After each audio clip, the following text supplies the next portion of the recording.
আজ আমরা কথা বলব তরল ও গ্যাসীয় পদার্থের বৈশিষ্ট্য ও পার্থক্য নিয়ে। তরল এবং গ্যাস দুটোই আমাদের চারপাশে রয়েছে, কিন্তু তাদের আচরণ এবং বৈশিষ্ট্য একেবারেই ভিন্ন। প্রথমে তরল পদার্থের কথা বলি। তরল পদার্থের একটি বিশেষ বৈশিষ্ট্য হল এটি একটি নির্দিষ্ট আয়তন রাখে, কিন্তু এর আকৃতি পরিবর্তন হয়। যেমন, যদি আমরা জলকে একটি গ্লাসে ঢালি, তাহলে জল গ্লাসের আকৃতি নেবে। কিন্তু গ্লাসের বাইরে জল পড়লে তা আবার তার আয়তন বজায় রাখবে। তরল পদার্থের অণুগুলি একে অপরের সাথে ঘনিষ্ঠভাবে যুক্ত থাকে, কিন্তু তারা একে অপরের উপর স্লাইড করতে পারে। এর ফলে তরল পদার্থ সহজেই প্রবাহিত হয়। এখন গ্যাসের দিকে নজর দিই। গ্যাসের বৈশিষ্ট্য সম্পূর্ণ ভিন্ন। গ্যাসের একটি নির্দিষ্ট আয়তন নেই এবং এটি যে কোনো স্থানে ছড়িয়ে পড়তে পারে। গ্যাসের অণুগুলি একে অপর থেকে অনেক দূরে থাকে এবং তারা খুব দ্রুত গতিতে চলাফেরা করে।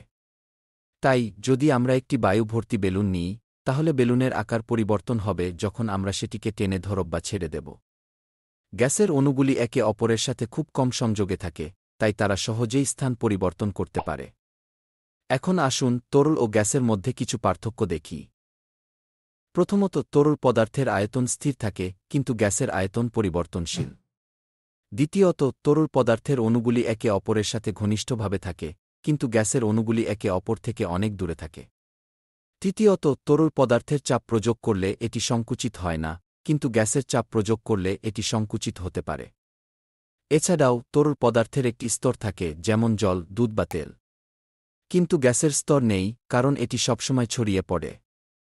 তরল পদার্থের জন্য আমরা একটি পাত্রের প্রয়োজন হয়, কিন্তু গ্যাস সহজেই পরিবেশে ছড়িয়ে পড়ে।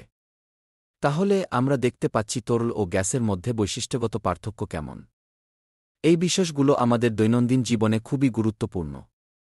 যেমন, আমরা যখন পানি খাই, তখন আমরা তরল পদার্থের বৈশিষ্ট্য অনুভব করি। আবার যখন আমরা বাতাসে নিঃশ্বাস নিই, তখন গ্যাসের বৈশিষ্ট্য আমাদের শরীরে কাজ করে। তরল ও গ্যাসীয় পদার্থের এই বৈশিষ্ট্যগুলো আমাদের চারপাশের জগৎকে বোঝার জন্য খুবই গুরুত্বপূর্ণ। আশা করি আজকের আলোচনা আপনাদের জন্য উপকারী হয়েছে।